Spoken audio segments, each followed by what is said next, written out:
une heure. Et dès qu'il y a un petit frère, tu pourras te donner les différentes modalités de la séance et également les questions, comment on va faire pour prendre les questions. Donc, dès qu'il y a un petit frère, je te cède le livret. Chers amis Toastmasters et invités, est-ce que vous m'entendez bien? Oui, très Oui, bien. très bien. On ne te voit pas Super. encore, mais on t'entend. OK, c'est bon. Je n'ai pas tout le confort qu'il faut, mais j'ai essayé au maximum. Donc, j'espère que vous allez prendre le soin de m'écouter. Mais ce soir, pour faire un peu différemment, je ne serai pas seul. J'aurai avec moi deux collègues Toastmasters. Alors, il s'agit de deux Toastmasters dont j'ai suivi le parcours. Je peux dire que c'est des gens qui ont su aiguiser leur art en communication et en leadership et ils font d'une maîtrise rare des procédures relatives au concours. Donc, pour moi, ça a été un choix intentionnel pour avoir une session triangulaire et ne pas être seul à vous parler cet après-midi. Alors, d'abord, je dirais que les concours représentent à Toastmasters une étape essentielle dans la vie d'un Toastmaster. Alors, je ne vais pas être exclusif, mais je pense que si quelqu'un n'a pas déjà fait un concours ou n'a pas pris part à un processus de concours, je pense que cet Toastmaster manque quelque chose à son agenda de vie. Donc, il faut vraiment commencer à y penser. Alors, je dirais que le plus important, c'est que c'est une dynamique assez détendue si on fait un concours, avec un peu de pression, bien sûr. Donc, vous vous embarquez, je dirais, dans une belle aventure qui est bourrée d'apprentissage. Le concours, généralement, requiert beaucoup de sérieux, de l'intégrité, de l'honnêteté, des compétences solides et des connaissances spécifiques quant au rôle à pourvoir. Si vous allez être juge, vous allez être président de concours, vous allez être concurrent, donc, il y a vraiment des règles à maîtriser pour pouvoir le faire. Mais aussi, surtout, des connaissances, comme je l'ai dit, parce que vous pouvez être honnête, mais si vous manquez sur votre planification, sur les éléments dont vous avez besoin pour faire votre travail, donc vous allez manquer à votre objectif.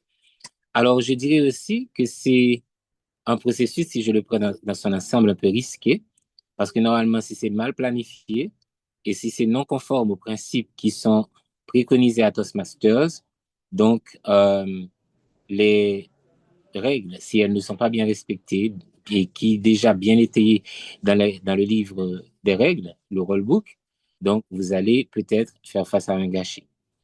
Alors aujourd'hui, je vais prendre le soin de présenter en quelques instants l'orateur cible. Et après, je vais appeler mes deux compères pour qu'ils viennent vous présenter une partie de la session sur les juges et sur les autres rôles au niveau des concours. Alors, j'espère que vous continuez à me suivre. Alors, d'abord, un orateur cible à un concours, c'est surtout pour les concours d'évaluation alors qu'on a besoin de quelqu'un pour jouer ce rôle.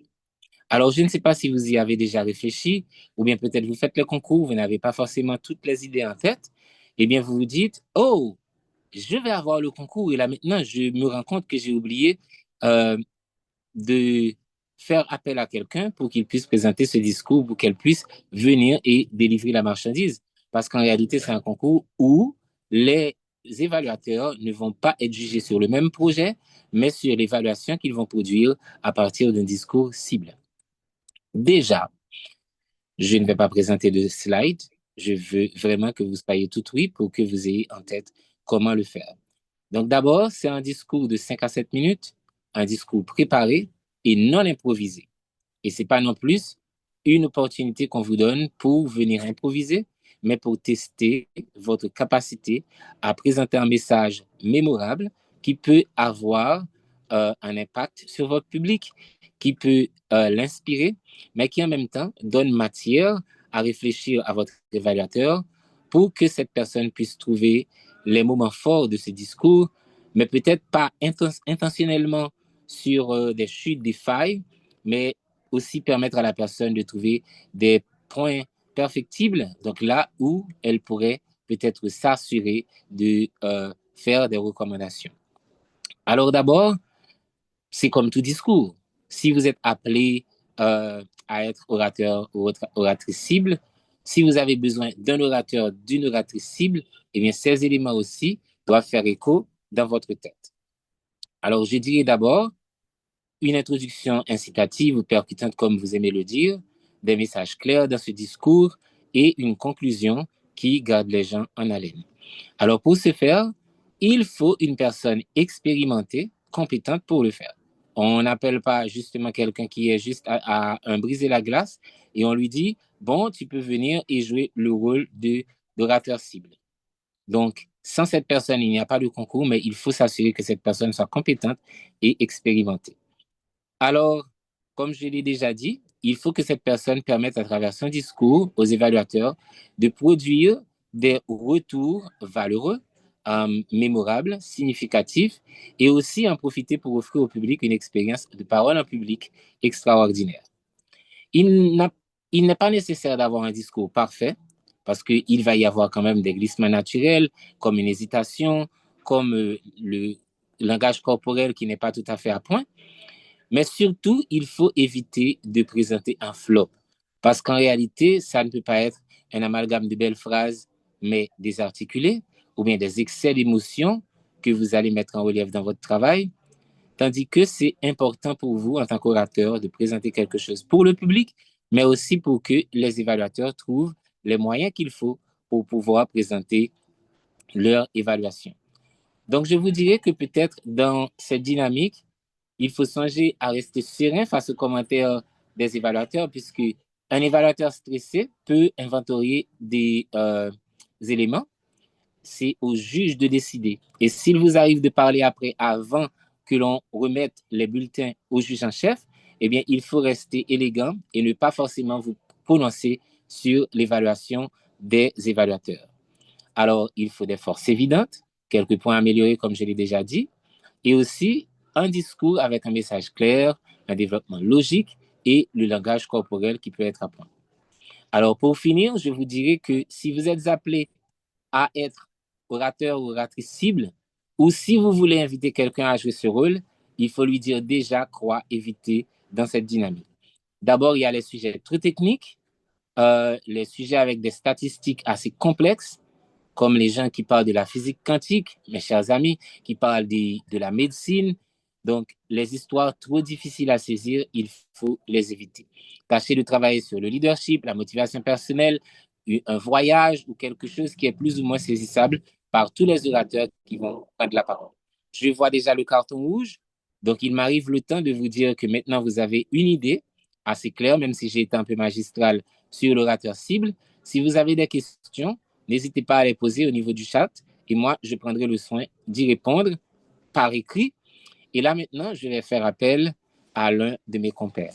Il s'agit d'un ancien directeur de division, un homme connu pour son intégrité, quelqu'un aussi qui a cheval sur les principes et qui normalement travaille sur les questions en rapport aux procédures et qui aimerait appeler tout le monde à rester conforme par rapport aux prescrits de Toastmasters International.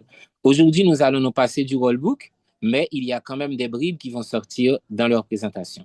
Et c'est pour cela que je vais vous demander de m'aider à accueillir avec vos émoticônes, chers amis, notre cher ami, l'ancien directeur de division, Réginald Vigile, qui, lui, vous parlera des juges. Et ensuite, je vais faire appel à mon autre ami pour vous présenter le rôle de scrutateur, chronométreur, etc. Réginald, je te passe la parole pour la suite de cette programmation. Merci, Toastmaster Carl-Henri Petit Frère. Est-ce qu'on m'entend bien? Je voudrais m'en assurer. Oh, je ne vois pas. On ne me voit pas. Ma caméra est allumée. J'ai l'impression que je me vois. On voit ta tête, on voit ta tête. On te voit. Une si belle tête qui se projette pour la division désormais B. Alors, chers amis, chers collègues Toastmasters, c'est un plaisir pour moi d'être là avec vous pour cette présentation. Une présentation autour des concours, mais principalement basée sur le rôle du juge en chef, des juges votants et bien sûr du juge de bris d'égalité. Lorsque Toastmaster Carl-Henri Petit Frère a fait appel à moi pour cette présentation, je me suis posé la question en 15-20 minutes, comment présenter ce travail qui est un travail très important, mais qui prend beaucoup de temps à présenter à un auditoire. Mais je me suis rappelé également qu'au niveau de notre division, même si la division B vient de naître, mais la division D, c'est tout un héritage vers la division B. Alors, je me suis dit, peut-être que je vais faire ce travail avec l'ensemble des Toastmasters qui sont également présents et qui ont déjà joué ce rôle. Nous sommes beaucoup, nous sommes nombreux à avoir déjà joué le rôle de juge en chef, de juge votant, de juge de bris d'égalité, de président de concours. Il y a peut-être quelques Toastmasters qui sont nouveaux parce que le format l'exige un peu que l'on ait chaque année une formation qui soit organisée pour les leaders de club, pour les responsables de club. Alors, on le fait, mais on a l'impression à chaque fois de reprendre les mêmes choses. Donc, c'est pour cela que cette année, je vais vous dire que la présentation va se baser exclusivement sur ce qu'il y a dans le rulebook. Je ne vais pas partager de slides, mais vous inviter de préférence à chaque étape d'exprimer, pour les plus anciens notamment, d'exprimer des éléments qui sont extrêmement importants à prendre en compte lorsqu'on est appelé à jouer ce rôle. Lorsqu'on est juge en chef, d'ailleurs, comment on devient juge en chef? Le président de concours qui a été choisi par la division, par le secteur, par le club, a comme obligation, c'est dans ses prérogatives, de choisir un président et un juge ou une juge en chef. Le juge en chef peut être n'importe qui au niveau de la division, n'importe quel Toastmaster qui vient d'arriver ou non, vrai ou faux? Faux. Je vous pose la question. C'est faux. Faux. Ah, c'est faux. Ouais, Et pourquoi pensez-vous que n'importe quel Toastmaster, parce que c'est un Toastmaster, ne peut pas être juge en chef? Je voudrais avoir des mains levées. Parce qu'il n'y a pas il n'a pas l'expérience requise pour le faire. Il n'a pas été suffisamment en situation de le faire. Merci, Toastmaster Legrand. Merci. Est-ce qu'il y a un autre ajout? Quand on parle d'expérience, on veut dire quoi à Toastmaster? Est-ce que c'est le fait d'avoir 5 années? Pas forcément. Oui. Il faut être, premièrement, avoir l'habitude de jouer le rôle d'évaluateur de discours, d'évaluateur général, et ensuite aller dans les concours, être concurrent et être juge au niveau de ton club, même avant le secteur, pour avoir la capacité, parce que même en tant que juge en chef, on ne va pas juger les concurrents, mais après le concours, se réunir avec le scrutateur pour le contrôle, il vous faut la capacité, le bagage, non seulement intellectuel, mais des prérequis de Toastmaster international pour être un bon juge en chef. C'était William Télémac. Merci, Toastmaster Télémac. Alors, effectivement, si on est dans un format où l'on va réfléchir à comment on veut organiser des concours qui soient de qualité, il faut prendre en compte ces éléments qui sont d'ordre subjectif, peut-être aussi objectifs, mais qui ne sont pas forcément ou encore qui ne sont pas toujours réglementaires par rapport à ce que Toastmaster International nous dit. Pour être juge en chef, il faut être d'abord un membre qui est en règle avec Toastmaster International. Ça, c'est un élément essentiel pour être juge en chef. Donc, c'est le premier élément de base. Lorsque l'on doit choisir quelqu'un pour être juge en chef, il faut vérifier que ce Toastmaster est en règle, qu'il a payé son adhésion. La deuxième chose, lorsqu'on quitte le niveau de club, il y a d'autres éléments qui vont arriver en compte. Rapidement, si on est dans un secteur et qu'on n'a pas choisi de prendre un membre on ne va pas choisir ce juge en chef dans l'un des clubs du secteur. Ce juge en chef ne doit pas faire partie d'un des clubs du secteur.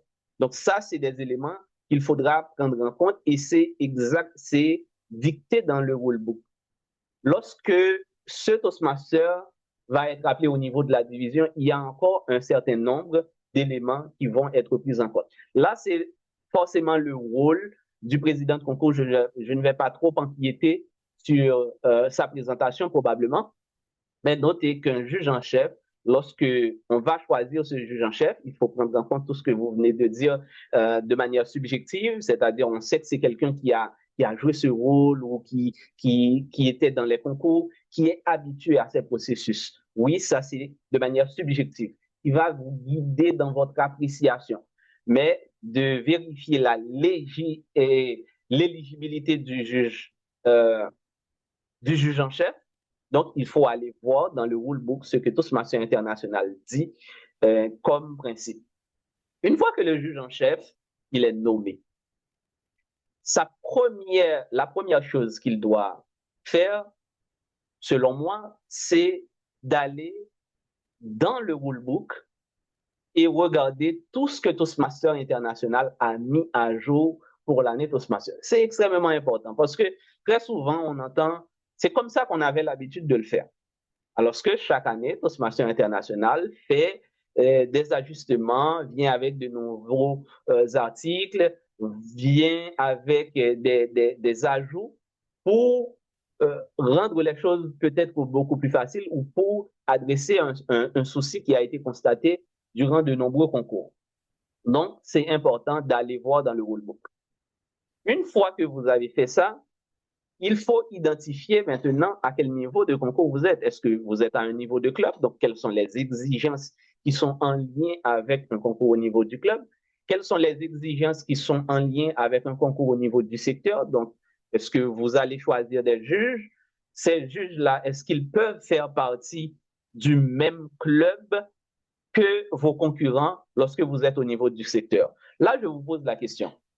Est-ce qu'un juge en chef au niveau du secteur, peut choisir des juges qui sont dans des clubs, dans les mêmes clubs que les concurrents, par exemple?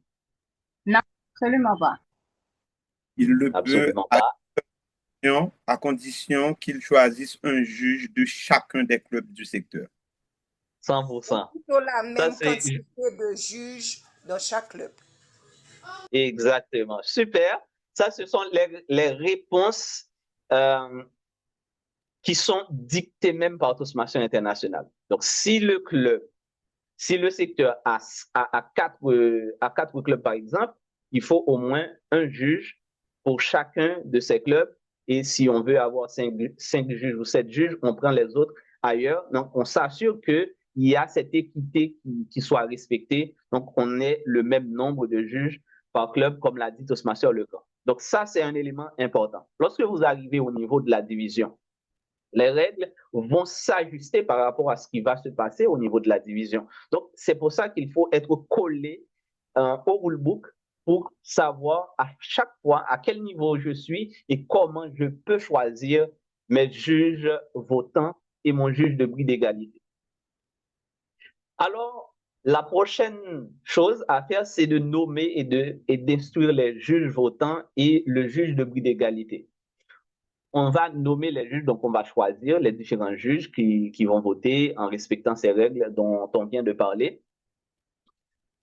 Donc, avant le concours, il y a un certain nombre de choses que ce juge en chef doit faire. Je vais vous nommer, par exemple, quelques éléments qui sont déjà dits dans le rulebook. Le rulebook nous dit, avant le concours, il faut nommer et instruire les juges. Il faut définir avec le juge en chef un circuit de communication. Là, il dit le juge en chef va faire en sorte d'avoir avec le président de concours un circuit de communication privilégié qui va faire en sorte, si le concours doit s'arrêter pour une raison ou une autre, une contestation, quelque chose qui ne va pas dans la présentation, etc., le juge en chef doit avoir un canal de discussion avec son président de concours. Donc ça, il faut l'établir très tôt. Avant le concours, le juge en chef, il va jouer le rôle de scrutateur en chef. Scrutateur en chef, c'est-à-dire que lui, il va recruter ses scrutateurs, mais également il va partager aux scrutateurs la feuille de compilation des votes. Parce que au cours du concours, ce sont les scrutateurs qui vont récolter, qui vont recueillir les bulletins de vote, qui vont comptabiliser. Alors lui, il doit être scrutateur en chef. Donc, il doit jouer ce rôle-là et instruire les scrutateurs. Voyons voir également ce que ce juge en chef doit faire. Il doit encourager les responsables de concours à consulter les ressources qui sont disponibles. Il faut qu'il mène la séance d'information auprès des juges votants. Là, je voudrais m'arrêter par rapport à cet élément. Donc, tout cela, ça va se passer avant le concours. Vrai ou faux? Est-ce que c'est le juge en chef qui va faire la présentation, le tirage au sort pour les concurrents? Non. Non, Non. Non. Pour l'ordre de passage des concurrents. Non, non, C'est non. qui faux, s'en c'est occupe? le président de Le président de concours. concours. Président de concours. C'est le président de concours. Effectivement. Pourquoi je dis ça? C'est parce que il faut qu'il y ait un ordre. Dès que tu vas avoir cette séance d'information avec tes juges, il faut t'assurer que le juge et que le président de concours ait déjà eu avec les concurrents et concurrentes sa séance d'information ou tout au moins une séance de tirage au sort pour déterminer l'ordre de passage des concurrents. Parce que c'est à ce moment que, en tant que juge en chef, vous allez transmettre la liste d'ordre de passage des concurrents à vos juges votants. Le juge en chef, à ce moment-là, est-ce qu'il peut, pour la séance d'information, inviter son juge de bris d'égalité? Non, non, non. Non. Et pourquoi non? Non, pas. Parce que le juge d'égalité devrait être inconnu de tous et de Très toutes. bien. Parfait. Le juge de bris d'égalité, il est recommandé que les juges votants restent anonymes. On ne les nomme pas. Mais cela ne veut pas dire pour autant que les juges votants, ils vont être secrets au même titre que les juges, que les autres juges. Donc, il faut s'assurer tout simplement que ces juges restent anonymes, ils sont là dans la salle. Peut-être que certaines personnes vont les remarquer. C'est plus difficile au niveau du club, par exemple, de cacher un juge et des juges votants.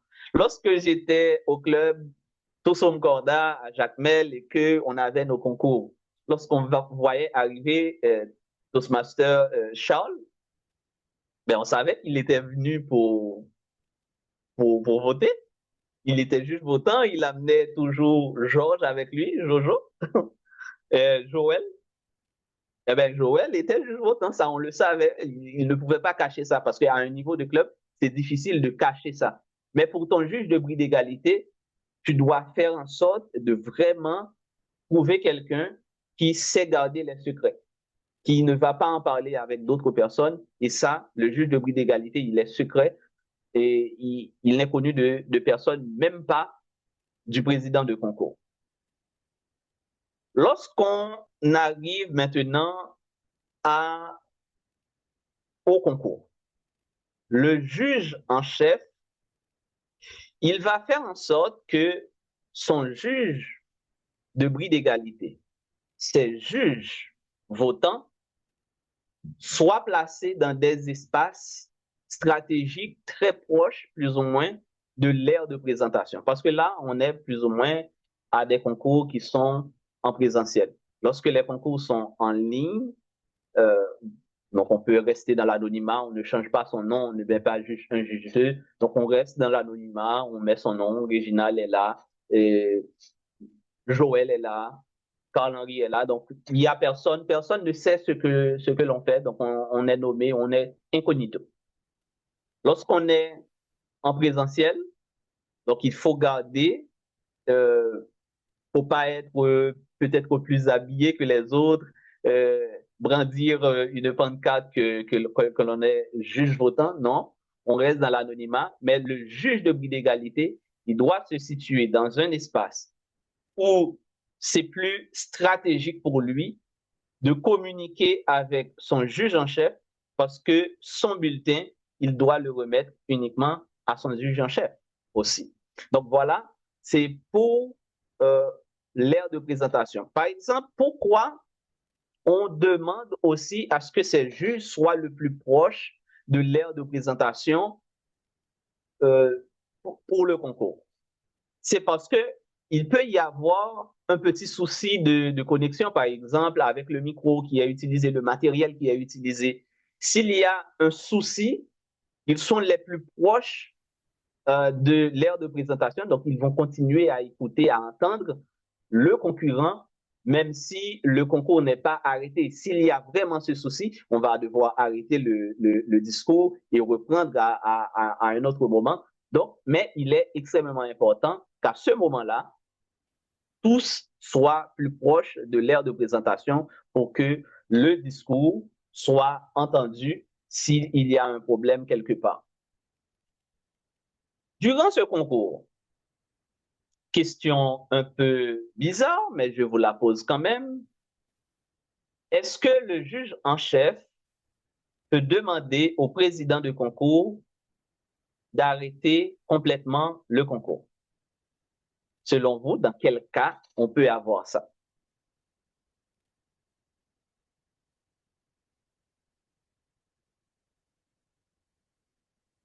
Vu qu'il y a un moment de contestation, je pense qu'on peut attendre, mais il y a des cas exceptionnels qu'on doit juger. Et si ces cas doivent être jugés, je pense que ce sera par le juge en chef. Des cas Très bien, merci d'Osmas. où on juge qu'il faut l'arrêter. Très bien. Est-ce qu'il y a d'autres propositions rapidement? Oui, je me rappelle avoir suivi un concours au niveau de la division.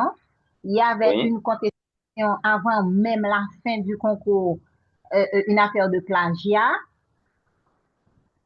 On avait demandé d'arrêter juste quelques secondes pour trancher et ensuite recommencer. Très bien. Merci. Ça, c'est extrêmement important pour savoir comment on procède lorsqu'il y a ces cas. Est-ce que le juge en chef peut demander d'arrêter peut-être momentanément le concours et reprendre? Effectivement, le juge en chef peut le demander s'il y a des éléments qui nuisent au travail de ces juges votants. Parce qu'il faut garder en tête que pour qu'un concours soit réussi, il faut que le concours soit juste, honnête, équitable. Donc, il faut que les juges votants et le juge de brigade d'égalité soient dans les meilleures dispositions pour continuer à faire le travail. Et imaginez qu'il y a un problème, si on est en ligne de connexion, etc., il peut demander à ce qu'on arrête momentanément le concours et puis reprendre. Il peut le demander même si on est en présentiel, s'il y a des éléments qui font en sorte que l'équité au niveau du concours est compromise. Si cela doit arriver, donc le juge en chef peut demander à son juge votant, au président du concours, d'arrêter momentanément le concours et de reprendre rapidement après. Donc, ces éléments sont extrêmement importants lorsque le juge en chef, il fait son travail.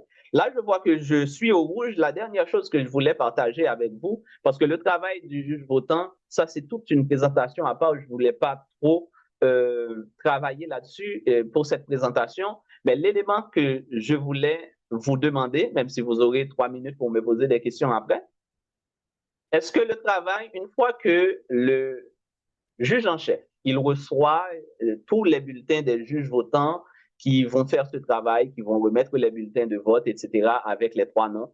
indiqué, il fait sa décompte et il fait la publication des résultats. Est-ce qu'une fois que les résultats sont promulgués, est-ce que le travail du juge en chef s'arrête là?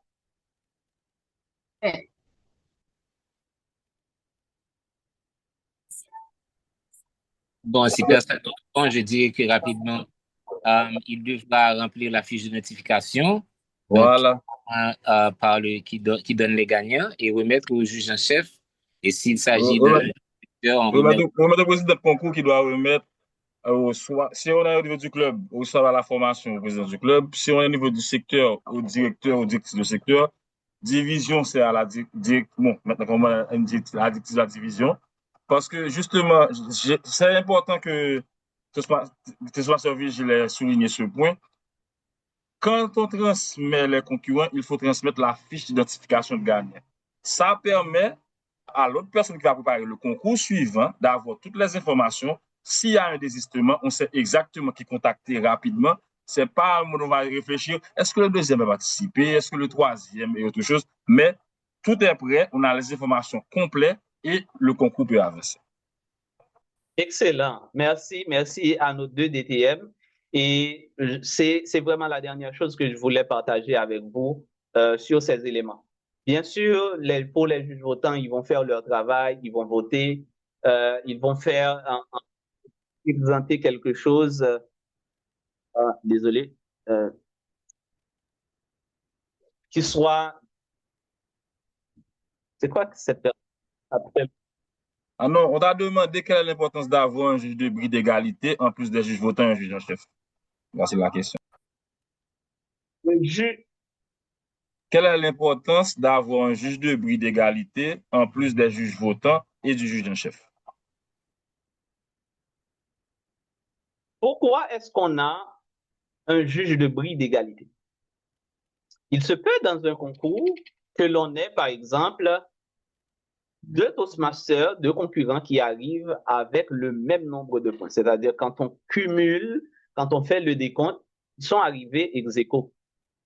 Maintenant, comment départager ces deux concurrents? Ça peut être entre le premier et le deuxième, ça peut être entre le deuxième et le troisième, le troisième et le quatrième, etc. Donc, s'il y a ce souci-là, c'est maintenant le bulletin du juge de bris d'égalité qui va permettre au juge en chef de trancher. Donc, le juge en chef, ce qu'il va faire, il va regarder dans le bulletin du juge de bris d'égalité lequel de ces deux est arrivé en premier, donc lequel a gagné dans ce bulletin, et ce concurrent-là va être placé devant l'autre qui est arrivé dans le bulletin du juge de bris d'égalité. Donc, c'est vraiment le bulletin brise l'égalité. Ils sont encore au même niveau, plus ou moins, on va dire, mais on brise l'égalité à travers ce bulletin-là. S'il n'y a pas ce bulletin, on ne pourra pas le faire. Donc, c'est pour cela qu'on a besoin du juge de bris d'égalité. Est-ce qu'il y a une autre question? Je vois qu'il y a beaucoup plus de questions, mais étant donné qu'on n'a eu que 3 minutes et il nous faut vraiment essayer de rester dans le temps, je vais te demander de répondre à ces questions dans le chat et on va procéder à la deuxième présentation. Est-ce que cela te dit? Donc, les gens qui ont la main levée, je vais poser vos questions sur le chat. Moi-même, je pourrais aussi venir à la rescousse si nécessaire. Excellent. Alors, je dis merci à toi, Toastmaster Carl-Henri Petit Frère, pour le travail et à tous ceux et celles qui ont pris la parole pour partager quelque chose. Juste un dernier mot pour conclure. À chaque fois que vous êtes appelé à être président de concours, à être officiel au niveau des concours, prenez le temps de le lire et de travailler avec le rulebook. Faites vos checklists et c'est avec ces checklists que vous allez pouvoir faire des travaux, en tout cas un travail de qualité qui soit honorable au niveau de la division, du secteur ou du club qui vous a confié ce travail. Donc, merci beaucoup et je repasse la parole à notre distingué Toastmaster. Merci beaucoup, cher Réginald. Merci. Je vais maintenant appeler quelqu'un, mais il faut quand même continuer à montrer les émoticônes, montrer votre appréciation pour sa présentation. Je vais maintenant appeler un champion, quelqu'un sur qui j'avais prophétisé lorsque je l'ai vu pour la première fois. Donc, j'étais à son club, intronisé en comité. Il était jeune Toastmaster, pardon. Et là, maintenant, il continue à grandir. Il devient directeur de secteur. C'est un champion connu de la division D, un président de concours extraordinaire. Il a été nous représenter au district, je ne me rappelle quelle année, mais il a gagné la deuxième place. Donc, c'est quelqu'un qui, comme je l'avais dit, maîtrise les procédures des concours. Donc, si vous allez devoir jouer un rôle, il va vous dire exactement comment vous y prendre la prochaine fois que vous serez appelé. Même si vous allez planifier, anticiper, mais il a quelque chose dans son agenda à vous dire. Et je vous demande d'accueillir chaleureusement avec vos émoticônes le Toastmaster Marvin Jean-Pierre. Merci DTM, petit frère. Et ami Toastmaster, bonsoir. Et je vais partager mon écran parce que moi, j'ai une présentation. Et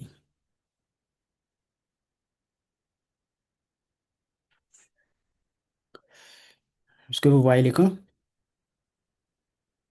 Oui, les Yes. bases pour la réalisation d'excellents concours. OK, merci. Et je vous dis bonsoir encore une fois. Et pour la deuxième partie de cette présentation, je vais me concentrer sur les trois rôles: président de concours, scrutateur et chronométreur. Donc, on va essayer de comprendre leurs responsabilités et appliquer plus ou moins les bonnes pratiques au cours des concours. Et ces trois rôles impliquent de la rigueur, de l'équité et de la précision. Un président de concours ou une présidente de concours doit avoir de la rigueur. Le scrutateur ou la scrutatrice, les scrutateurs doivent agir avec équité. Et le chronométreur ou la chronométreuse doit agir avec précision. Donc, ce sont ces trois points qui sont primordiaux pour ces rôles et avoir un concours d'excellence. On continue. Nous avons trois rôles qui ont des objectifs différents, mais pour une même mission. Il y a le président de concours, la présidente de concours. Pour alléger le slide, j'ai utilisé le masculin, qui va coordonner et conduire le concours du début à la fin. Et le rôle de scrutateur, c'est une personne qui va comptabiliser et vérifier tout au long du concours. C'est comme un huissier de justice. Après, nous avons le chronométreur qui va mesurer et signaler à l'aide des cartons que nous savons tous pour assurer une équité entre les différents candidats. Et tout cela pourquoi? Pour protéger l'équité et l'intégrité du concours. Il faut savoir que s'il y a un problème dans l'un de ces trois rôles, il va y avoir un problème d'intégrité, ou bien un problème d'équité, ou bien les deux. Donc, c'est très important de comprendre bien ces rôles et d'agir en conséquence lorsque vous avez un de ces rôles. Maintenant, nous allons passer directement dans les responsabilités d'un président ou d'une présidente de concours. Au moment où le président du club, au niveau du secteur, le directeur du secteur ou bien la directrice de la division et le directeur de la division vous appelle pour vous proposer ce rôle de président de concours que vous avez accepté, la première chose à faire, j'ai listé pour vous, il y a 5 vérifications à faire avant le jour J. Mais vous pouvez remarquer que en bas de chaque page, vous allez voir quelle partie du rulebook que vous pouvez consulter pour chaque partie et pour chaque rôle. C'est quelque chose qui est très important. Mon collègue et le Toastmaster Vigil en a parlé, cette histoire d'admissibilité. Et dans le rulebook, il y a pratiquement 2 ou 3 pages qui est consacrée à l'admissibilité. Et c'est le rôle du président pour vérifier l'admissibilité des candidats, des officiers. Et j'ai ici 5 vérifications à faire avant le jour J. Par exemple, le membre cotisant d'un club en règle. Donc, quel que soit le concurrent qu'on vous a envoyé qui avait gagné le concours précédent, donc la première chose à faire, c'est regarder si ce concurrent est éligible, en regardant si le membre est à jour dans son club à Toastmasters International. Après, il y a les conditions propres au concours. Nous avons différents types de concours. Par exemple, cette année, je crois que nous aurons International Speech. Il y a online, il y a l'évaluation speech et puis le table topic speech. Chacun de ces concours a ses propres conditions, des conditions d'éligibilité pour chaque concurrent. Et j'ai voulu attirer votre attention sur l'international speech qui a une condition très particulière qui est le concurrent doit avoir le niveau 1 et 2 d'un parcours ou le titre DTM pour participer. Donc, tout membre Toastmaster pour participer au concours d'international speech doit terminer le niveau 2 ou avoir le titre distingué Toastmaster. Maintenant, j'ai une question pour vous. Nous avons de nouveaux clubs au niveau de la division au cours durant l'année dernière, en fin d'année, je crois. Ces clubs-là, je ne suis pas sûr que pour le concours qu'on va avoir quelqu'un ou bien on va avoir 3-4 personnes ayant terminé le niveau 1 et 2. Question pour vous, est-ce que ces clubs-là vont pas pouvoir participer à ce concours international?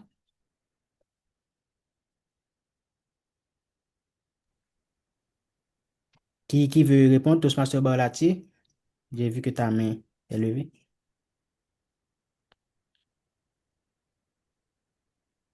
Peut-être c'est d'ancienne main levée. Je vais dire que Toastmaster fait un waiver. C'est comme une flexibilité pour les nouveaux clubs. Bien sûr, les membres, ils peuvent y prendre part. Super.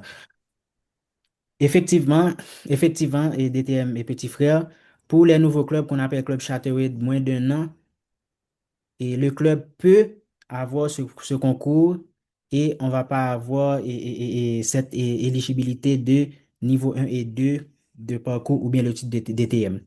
Mais le club doit être créé avant le concours au niveau du secteur.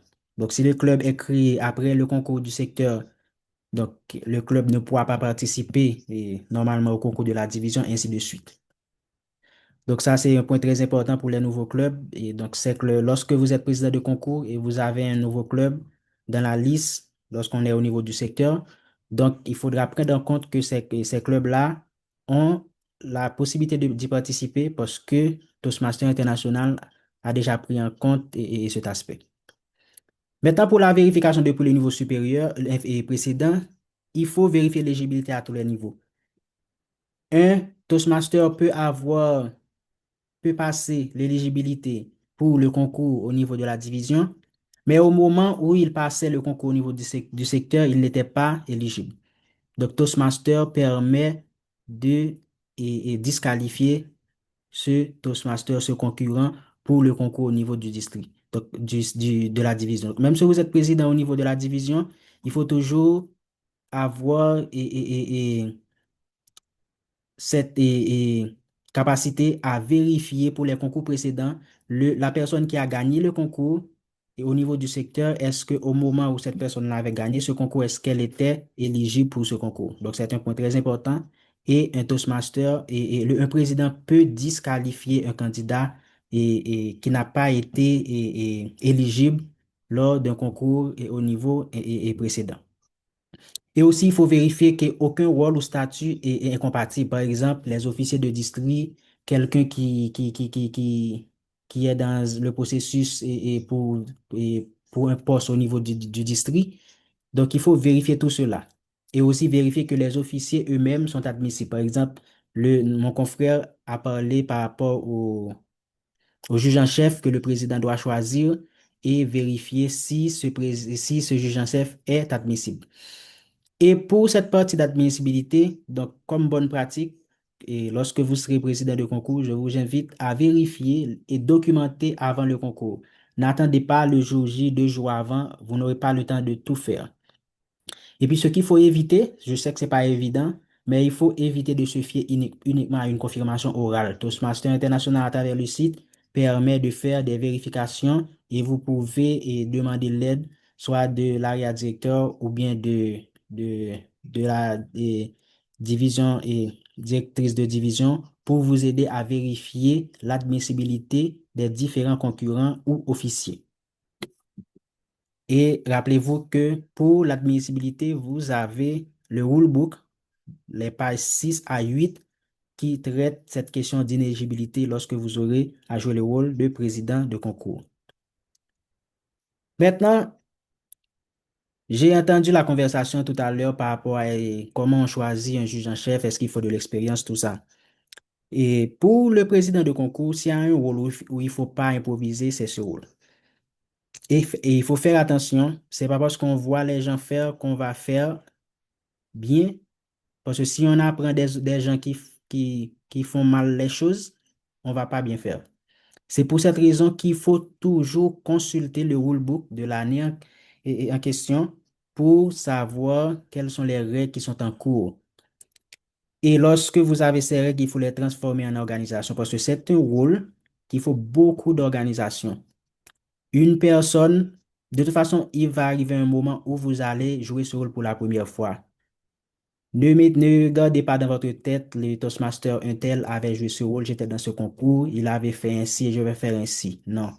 Dès que vous avez ce rôle, que vous soyez nouveau dans le rôle ou l'avez déjà joué 1000 fois, la première chose à faire, c'est prendre le rulebook et regarder les règles et ensuite les transformer en organisation. Et très rapidement, comment pour le faire?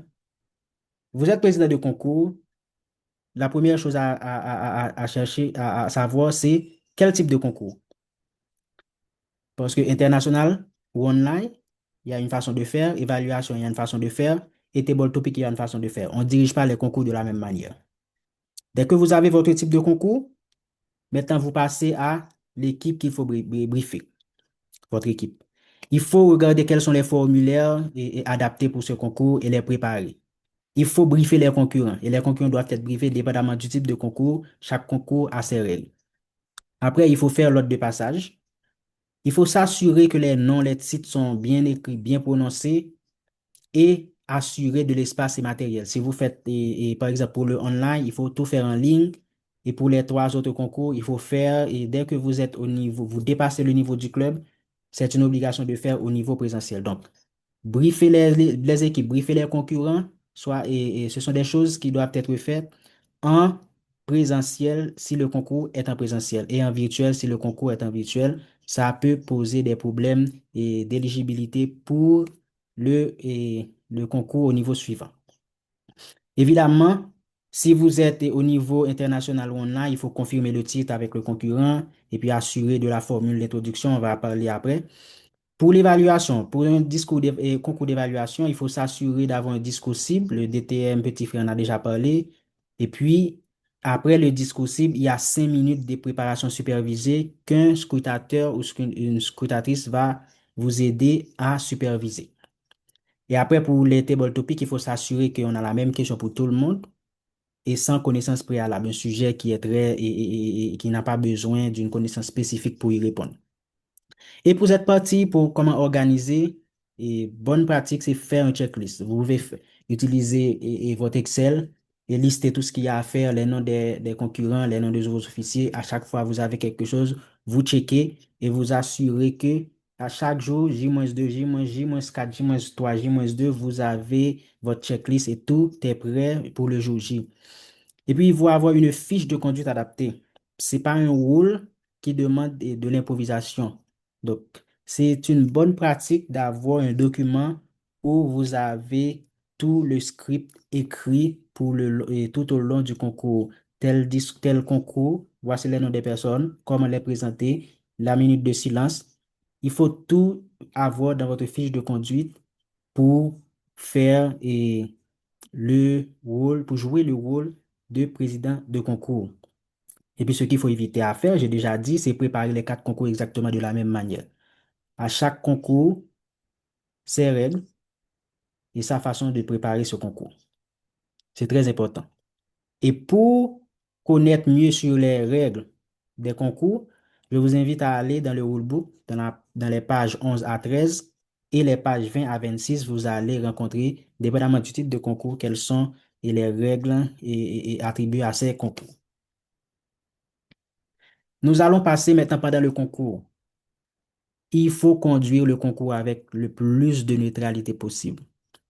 Il faut présenter les concurrents dans un même cadre. Il faut utiliser la procédure officielle. C'est pour cela, avoir une fiche de conduite va vous aider. Donc, vous allez vous assurer que chaque concurrent est présenté de manière identique dans les mêmes conditions à travers un même cadre. Vous avez les procédures officielles, vous le connaissez. Vous devez avoir une présentation uniforme que la fiche de conduite va vous aider à garder. Il y a la minute de silence après chaque concurrent et 2 minutes après le dernier concurrent. Il y a comment isoler les concurrents si et les gens veulent aller en salle séparée ou si on est en table topic. Comment le faire? Comment assurer les transitions fluides entre chaque candidat ou concours si on fait plusieurs concours en même temps. Et assurer que les imprévus sont traités selon le règlement. C'est pour cela, en tant qu'officier de concours, votre Bible, votre boussole, c'est le rulebook de l'année en cours. Et j'ai aussi mis les formules d'introduction. Donc, pour le concours international ou bien le concours online, vous avez nom, titre et titre nom. C'est comme ça, Toastmaster Intel, le titre du discours, Toastmaster Intel. Pour les table topics, il n'y a pas de titre, vous, le nom de la personne, la question à poser, nom de la personne. Et pour l'évaluation, vous citez le nom de la personne 2 fois. Donc, ce sont des formules d'introduction dépendamment du titre de concours. Et la bonne pratique, c'est effectivement avoir une fiche de conduite prête pour assurer que vous présentez chaque concurrent dans un même cadre. Et ce qu'il faut éviter à faire en tant que président de concours et assurer cette neutralité, c'est de commenter une prestation. Dès que le concurrent termine sa prestation, vous annoncez la minute de silence et puis c'est fini. Évitez de dire quoi que ce soit sur le discours qui a été prononcé, sur le table topic qui a été prononcé ou l'évaluation. Donc, c'est quelque chose qu'il faut éviter, sinon ça va causer problème à la neutralité du concours. Et en tant qu'officier, c'est pas votre rôle de faire questionner la neutralité du concours. Et pour assurer les cadres, les formules d'introduction, comment, les bonnes pratiques pour conduire le concours. Donc, il y a le rulebook, les pages 13, 16 et 26. Dépendamment du type de concours, vous allez avoir toutes les informations nécessaires pour préparer votre rôle en tant que président de concours. Et puis après, les concurrents, par exemple, on a 6 concurrents, les concurrents terminent leur prestation. Donc, à ce moment-là, vous allez prendre 2 minutes de silence. C'est ce qui est dit dans le rulebook pour que les bulletins soient récupérés par les scrutateurs. Mais il faut un silence complet. Et si le juge en chef, avec son équipe, les scrutateurs ont besoin plus de temps pour récupérer les bulletins, il faut accorder ce temps. Et en silence. Donc, silence jusqu'à la collecte complète. Et puis après, le juge en chef ainsi que les scrutateurs vont aller en salle séparée pour faire le dépouillement. Et entre-temps, donc vous en tant que juge en chef, en tant que président de concours, vous savez, vous faites les entrevues et entre-temps, la tabulation des différents concours se font en salle privée entre les scrutateurs et le juge en chef. Maintenant, après qu'on ait tout, on a les résultats. Donc, c'est à ce moment-là qu'il faut demander, en tant que président, c'est à vous de demander s'il y a des protestations et pour assurer de les résoudre avant l'annonce des résultats. Et ensuite, éliminer les éliminations par le temps. Il faut les annoncer. Il faut dire, OK, j'ai 2 on a 2 éliminations au cours durant le concours. Mais il ne faut jamais dire les noms. Il ne faut pas dire que Toastmaster Intel est éliminé à cause du temps. Non. On dit qu'il y a des éliminations par le temps, soit qu'il n'y en a pas. Et puis, les résultats sont confirmés. Évitez, les juges en chef vont devoir éviter de vous envoyer par WhatsApp les noms des candidats, les concurrents qui ont gagné. Donc, il faut le faire de manière officielle. Il faut utiliser les result forms et l'envoyer au président pour avoir des résultats confirmés et officiels. Et puis après, c'est très important, il faut garder la confidentialité. Vous annoncez les résultats et le juge en chef détruit les bulletins pour assurer que dès que les résultats sont prononcés, on va pas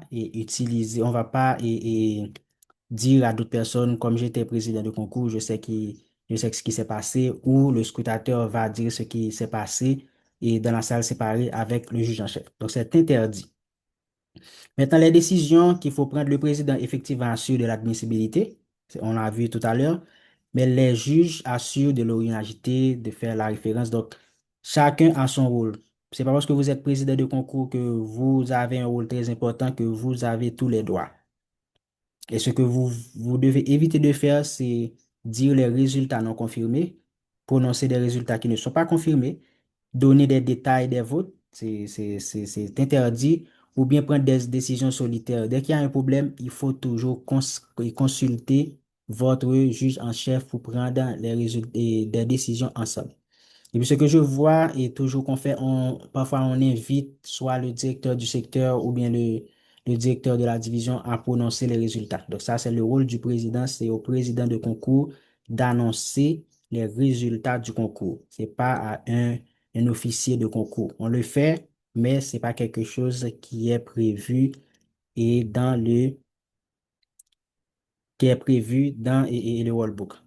Et pour cette partie, et pour le rôle du président, donc vous pouvez aller dans la page 13 à 17 et 26 à 27 dans le rulebook. Vous allez voir comment se passe et comment faire et comment suivre les différents pas après la présentation des concurrents, ce qu'il faut faire pour arriver juste qu'à les résultats, l'annonce des résultats. Maintenant, nous allons passer avec le rôle de scrutateur. Le scrutateur, ce qu'il a à faire, c'est de transformer les votes en résultats. Mais en gros, son travail, c'est de collecter les bulletins et dans la salle et si on est en virtuel, dans le concours online, les juges envoient les informations aux scrutateurs et aussi les scrutateurs sont là pour vérifier, assurer que tout est bien fait. S'il y a des gens qui sont en salle séparée, un scrutateur doit être dans la salle, doit être aussi dans cette salle séparée pour assurer, pour vérifier que tout est fait dans les règles. Mais aussi, son rôle, et le plus important, c'est de comptabiliser après avoir reçu les bulletins de vote avec le juge en chef, bien sûr, en salle séparée. Et ensuite, faire la comparaison, parce qu'on a en général deux scrutateurs pour s'assurer que il n'y a pas d'erreur, que les deux scrutateurs arrivent au même résultat. Et puis, il faut confirmer et puis protéger les résultats. C'est une question qui a été déjà répondue. Donc, en cas d'égalité, le juge en chef va consulter le bulletin de bris de classe, le bris d'égalité pour finaliser le résultat. Et voici le barème que j'ai mis ici, le barème pour, donc, lorsque le scrutateur va recevoir les différents bulletins des juges, donc, la première personne qui est en première position va recevoir 3 points, deuxième personne 2 points, troisième personne 1 point, et les autres n'auront pas de points. Et pour chaque juge, donc, le scrutateur va remplir le counter daily sheet et ensuite faire le calcul pour avoir, si on a 5 juges ou 7 juges, dépendamment du concours, pour avoir le total et définir celui qui a gagné le concours. Et puis, tout est fait en confidentialité. Donc, il faut éviter de partager des résultats, des photos avec d'autres personnes. Il faut éviter de faire des erreurs dans les calculs pour assurer qu'il y a une sorte d'équité entre les différents candidats. Et vous pouvez voir le counter tally sheet vous sera transmis par le juge en chef pour faire votre travail. Et ce qui est très important, le scrutateur ne choisit pas le gagnant. Donc, si vous avez les résultats et Toastmaster X est premier, Toastmaster Y est deuxième, donc c'est pas à vous de dire Toastmaster Y va être premier parce que moi j'avais aimé sa prestation, j'avais pas aimé la prestation de X. Donc c'est pas votre rôle. Vous, c'est de transmettre les résultats des juges. Vous traduisez en vote les résultats et vous ne choisissez pas, c'est pas votre rôle. Vous n'avez pas de décision à prendre en tant que scrutateur, même si vous êtes et dans la cuisine, à préparer et à compter. Maintenant, si on va passer à travers le chronométreur, c'est quelqu'un qui va et mesurer le temps, mais sans interprétation. En tant que chronométreur, effectivement, vous testez votre appareil, vous observez, vous déclenchez les cartons et vous signalez, vous enregistrez dans votre time record sheet et puis vous transmettez au juge en chef. Pour les concours, il faut deux chronométreurs. Quelqu'un qui va jouer le rôle de chronomètre et quelqu'un qui va utiliser les cartons pour les signaux. Et ce qui est très important pour les signaux, c'est pas important que le public remarque les signaux. La priorité revient au concurrent. Donc, le président de concours va s'assurer que les deux chronométreurs sont à une place spécifique pour que les concurrents puissent voir les cartons. Et puis, l'un des points qui est très important, c'est le départ exact. Parce qu'en général, les gens commencent en disant thank you, contestant, oh merci, monsieur le président de concours. Donc, c'est à ce moment-là que le chronométreur commence à chronométrer alors que c'est pas le départ exact. Le fait que le concurrent va remercier, c'est pas le moment de commencer à compter parce qu'il y a d'autres concurrents qui vont pas remercier. Donc, après les remerciements, si le concurrent veut faire des remerciements, donc le chronométreur doit commencer à compter directement après ces mots au départ, au prochain geste ou mot verbal que le concurrent va adresser, mais pas commencer à comptabiliser pendant que le concurrent remercie le président du concours. Donc, nous avons les bonnes pratiques et ce qu'il faut éviter aussi, il faut éviter d'arrondir. Il faut éviter de modifier ou bien interpréter le temps de votre façon. Donc, vous n'êtes pas là pour interpréter, vous êtes là pour dire réellement ce qui s'est passé. Et ce qui est très important, comment mettre les signaux, je pense que c'est mon dernier slide. Et nous avons les 4 concours et ce sont des concours entre 5 à 7 minutes pour le international ou bien le online speech. Pour les évaluations, c'est 2 à 3 minutes. Et pour le table topic, c'est 1 à 2 minutes. Et voici comment on met le vert, le rouge, le jaune et le rouge comme carton. Et voici les plages admissibles. Si vous n'êtes pas dans cette plage, vous êtes disqualifié. C'est très important. Effectivement, c'est quelque chose que le chronomètre doit avoir, doit maîtriser. Mais vous, en tant que concurrent, en tant que spectateur, vous devez comprendre ces règles et comprendre pourquoi et avoir une idée lorsque le président va dire il y a une élimination par rapport avec le temps, que vous, de votre côté, vous sachiez, OK, je comprends cette élimination parce que je comprends les règles, je connais les règles autant que les concurrents. Par exemple, j'ai cet exercice-là que j'avais fait pour vous. Pour un discours à 5 à 7 minutes, est-ce que un concurrent qui a 4 minutes, 1 seconde, est-ce que ce concurrent est disqualifié ou pas?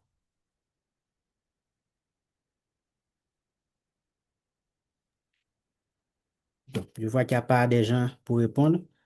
Et c'est avant les 5 minutes. Disqualifié. C'est pas disqualifié. OK, 4 minutes 31. C'est bon. Accepté. Non, accepté. La plage pour un discours de 7 minutes, c'est 4h30 à 7h30.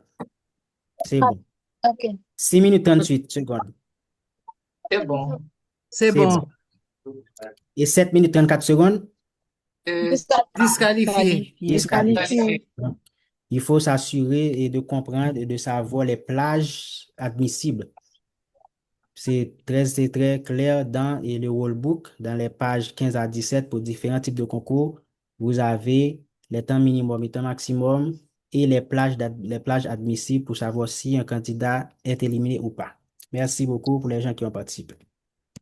Donc, et pour synthèse, je dois dire, le président de concours, vous préparez, vous coordonnez et le scrutateur, lui, il va comptabiliser, vérifier que tout est en règle.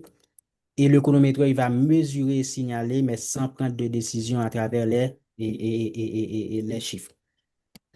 Donc, en tant que pour ces 3 rôles, vous devez connaître votre mission, vous devez suivre la procédure et s'assurer de protéger l'équité du concours. C'est très important de le faire. Et votre boussole, votre Bible, C'est le rulebook, le contextual list, le counter daily speech sheet et le time record sheet pour ces rôles. Donc, j'ai terminé avec ma présentation et j'invite le distingué Toastmaster et petit frère à prendre la parole. Et si vous avez des questions, je vois que j'ai dépassé le temps de assez longtemps et je peux prendre des questions très rapidement. Merci. Bon, au lieu de questions, est-ce que je peux porter un éclaircissement? Oui. Est-ce que c'est permis? Oui. D'accord. J'entends toujours les membres de Toastmasters International de la division D se plaindre. Et moi, j'étais de ceux qui se plaignaient que quand on regarde sur YouTube les concours des champions, il y en a qui dépassent les 7 minutes. Alors, mais j'ai pu remarquer, c'est pourquoi je dis ça, pourquoi j'interviens, c'est parce que les concurrents qui arrivent au-delà de la division peuvent croire qu'ils ont le droit d'excéder les 7 minutes 30 secondes. Mais j'ai pu remarquer que ces 7 minutes 30 secondes, les secondes additionnelles, concernent des secondes de présentation par le président de concours, depuis la présentation du concurrent par les applaudissements, non, jusqu'à la reprise de parole du président de concours. Donc, ce ne sont pas seulement les minutes de présentation, alors, de discours du concurrent qui sont notées. Donc, il ne faut pas croire qu'on leur accorde un petit peu plus de secondes vraiment. C'est pourquoi je voulais intervenir. D'accord, merci. D'accord, merci beaucoup. Je ne sais pas si les gens qui ont participé au concours au niveau, parce que moi, quand j'ai participé au niveau du district, c'était complètement en ligne et j'ai pas eu cette expérience. Et c'est pas indiqué dans le rulebook que les 30 secondes qu'on appelle de grâce, c'est pour les applaudissements ou pas. Je sais pas si quelqu'un qui avait participé dans le concours en présentiel l'année dernière pourra clarifier. Non, je dis que c'est-à-dire que les vidéos sur YouTube, on voit 7 minutes 34 secondes, mais les 4 secondes additionnelles pour la vidéo, c'est parce que ça commence avec la présentation du candidat, pas avec la prestation. Donc, il n'a pas vraiment le droit d'excéder ces 7 minutes 30 secondes.